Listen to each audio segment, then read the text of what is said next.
Hello Hello ပါဒီနေ့မှာဟန်ဒီဝင်းကတော့နိုင်ချီတော့စပြတ်မှာပဲဖြစ်ပါတယ်ရှင်ဟန်ဒီဝင်းရဲ့အမိကမော်လမြိုင်တော့ပြီးတော့နိုင်ချီတော့ကိုဝယ်ခဲ့တာပေါ့နော်ကိုကမော်လမြိုင်ရဲ့နေစား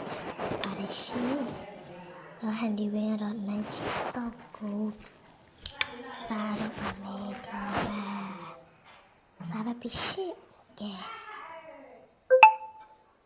စားပြီနော်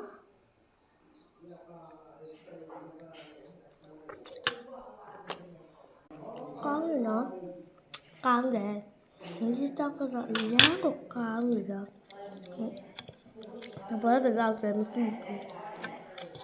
စားလို့အများကောင်းတာပဲ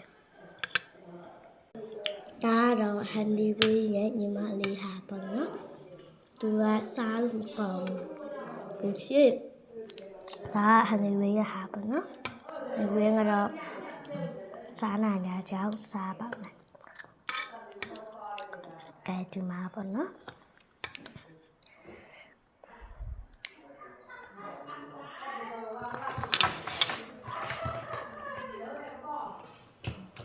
ကဲ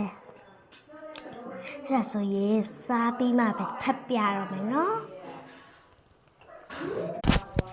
ကဲအခုတော့ဟန်ဒီဝေးစားလို့ပြီးတော့ပါပြီရှင်စားပြီးတော့လည်းတော့စားပါတော့မယ်အဲ့ဒါဆိုရင်ဒီလေးဗီဒီယိုကတည်းကဒီလောက်ပဲနော်